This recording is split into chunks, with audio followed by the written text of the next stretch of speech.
Hadirin sekalian yang sangat saya muliakan, gerhana matahari merupakan fenomena alam yang biasa yang terjadi beberapa kali dalam setiap tahun. Peristiwa ini jamaah sekalian menunjukkan betapa besar kekuatan Allah, betapa raksasa keperkasaan Allah di dalam menguasai, mengatur seluruh bintang-bintang, matahari, seluruh planet-planet di angkasa di atas sana. Apalagi hanya mengatur makhluk kecil yang namanya manusia. Peristiwa ini untuk menunjukkan ayat yang ada pada surat Al-Mulk. Bismillahirrahmanirrahim. Tabarakalladzi biyadihil mulk wa huwa ala kulli syai'in qadir.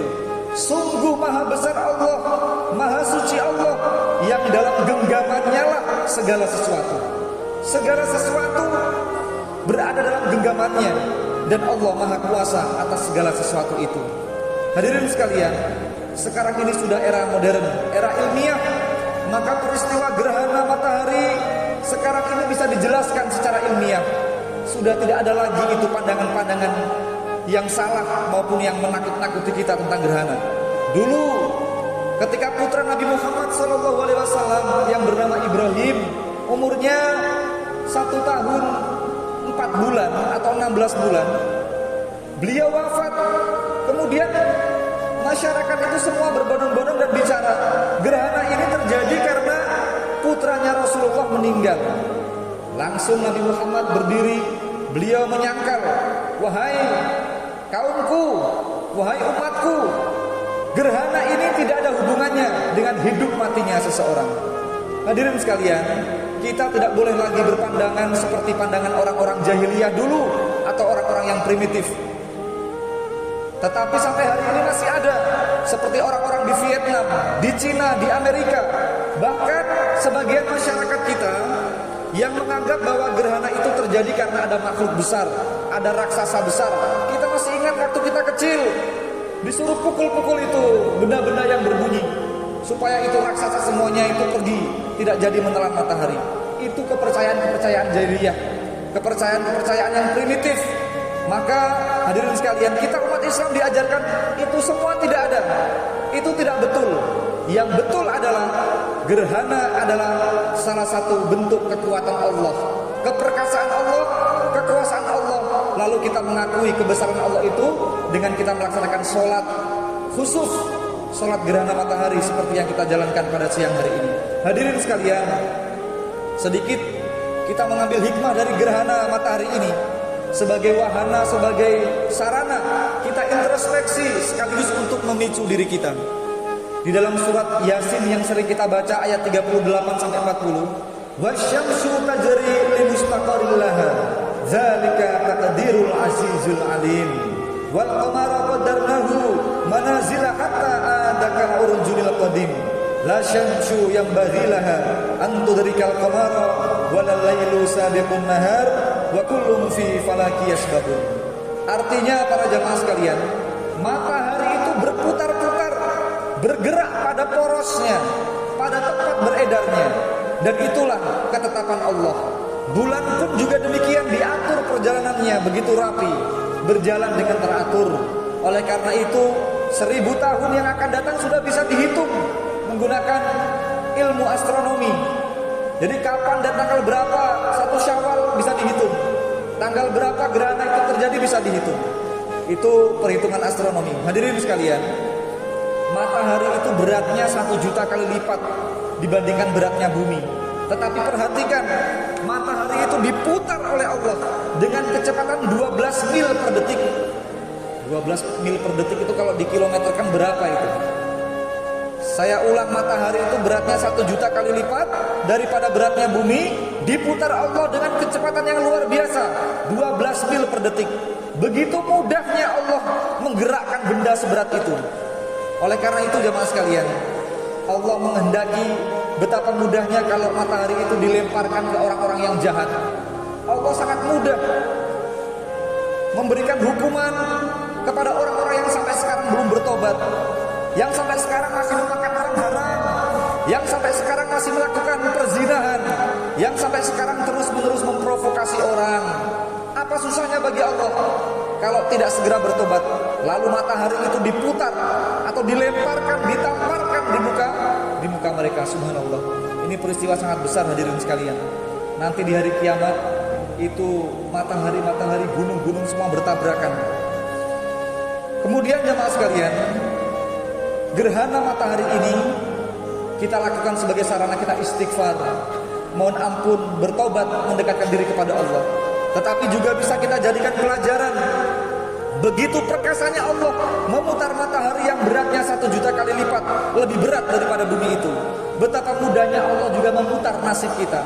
Allah bisa sangat mudah memutar nasib kita. Yang asalnya miskin, apa susahnya? Nanti bulan depan, tahun depan menjadi kaya raya. Yang sekarang sakit, apa susahnya bagi Allah? Nanti setelah itu diputar kemudian menjadi sembuh. Kalau yang sakit sampai hari ini tidak sembuh, bukan berarti Allah tidak kuasa untuk menyembuhkan. Tetapi Allah sedang mencari hari yang terbaik untuk kesembuhannya. Kalau ada di antara kita ini yang sampai hari ini masih ada masalah belum terselesaikan, bukan berarti Allah tidak mampu menyelesaikannya. Hanya Allah menunggu waktu yang tepat untuk diberikan kepada kita sekalian. Ingat jemaah sekalian, selama malam dan siang itu bergantian, tidak ada yang mustahil bagi Allah. Hidup masih koma, belum titik. Jadi perubahan itu sangat mudah Allah rubah. Ada orang yang dulunya kaya raya langsung gulung tikar, ada yang dulunya itu dia memiliki jabatan besar, tiba-tiba sekejap langsung dirubah. Ini salah satu motivasi atau hikmah dari gerhana matahari ini. Kemudian jamaah sekalian yang terakhir, mengapa matahari itu bersinar? Ya, karena matahari itu terbakar. Kalau kita semuanya ini ingin bersinar di kemudian hari, maka kita harus tetap terbakar. Berjuang terus sekeras apapun kita berjuang. Manjada wajada, siapa yang sungguh-sungguh pasti dia dapat. Imam Syafi'i mengatakan siapa yang tidak merasakan sakitnya mencari ilmu, nanti siap-siaplah merasakan sakitnya hidup karena kebodohannya.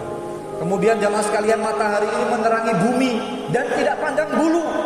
Maka melalui gerhana matahari ini kita semua merenungi, jadilah seperti matahari. Hidupnya selalu menyinari tanpa pandang bulu, selalu ikhlas seperti cahaya tanpa pilih kasih, tanpa meminta imbalan, seperti Nabi Muhammad. Anta syamsun anta badrun, wahai Nabi, engkau laksana matahari. Jadilah seperti matahari jamaah sekalian. Ada orang yang menengok meludahi matahari, tidak akan sampai. Ludahnya akan mengenai dirinya sendiri, dan matahari tetap setia menyinari tanpa dendam. Semoga kita semua dan anak cucu kita menjadi pribadi yang harum akhlak kita seperti Nabi Muhammad, dan menjadi pribadi yang selalu menyinari semua orang dengan kebahagiaan. Amin ya rabbal alamin. Demikianlah khutbah ini, mudah-mudahan bermanfaat untuk kita semua. Wahai Allah, dengan tanda-tanda kebesaran ini, saat ini gerhana matahari, kami rukuk lama ya Allah. Kami tunduk membungkuk kepada semua kehendak-Mu ya Allah. Kami bertasbih dan menyerahkan hidup mati kami, sehat sakit, kaya miskin, dan semua persoalan hidup kami kepada-Mu ya Allah. Kami menurut, kami ikhlas, kami ridha menerima semua ketetapan-Mu dan perintah-Mu. Ampunilah dosa-dosa kami ya Allah. Wahai Allah, terimalah puasa kami, maafkanlah kekurangan puasa kami. Terimalah sholat wajib, sholat tarawih, dan sholat witir kami ya Allah. Maafkan kami masih banyak kekurangan dalam sholat kami. Terimalah ya Allah sedekah kami. Maafkan sedekah kami belum banyak seperti orang-orang kaya. Maafkan kami belum bisa ikhlas yang sesungguhnya seperti orang-orang soleh yang terdahulu. Ya Allah, terimalah bacaan Al-Quran kami ya Allah. Siapapun yang khatam Quran ya Allah, baik pribadi maupun berkelompok, sesuai dengan janji Rasul-Mu, turunkan ya Allah 60.000 malaikat untuk mendoakannya. Ya Allah, jadikanlah setiap huruf Al-Quran yang kami baca selama Ramadan ini adalah sumber rezeki kami, menjadi obat untuk penyakit kami. Ya Allah, jadikan setiap ayat Al-Quran yang kami baca adalah ayat-ayat yang membimbing kami menjadi orang yang husnul khotimah. Ya Allah, jadikan seluruh yang hadir di tempat ini dan keluarganya, khususnya jamaah Masjid Agung Jabal Rahmah, besok bisa berkumpul di surga ya Allah, bersama guru-guru kami, ustadz kiai kami, bersama ibu bapak kami tercinta, bersama mertua kami, bersama pasangan hidup kami, bersama anak cucu kami. Jangan ada satupun keluarga kami yang tidak ikut ya Allah bersama dalam surga.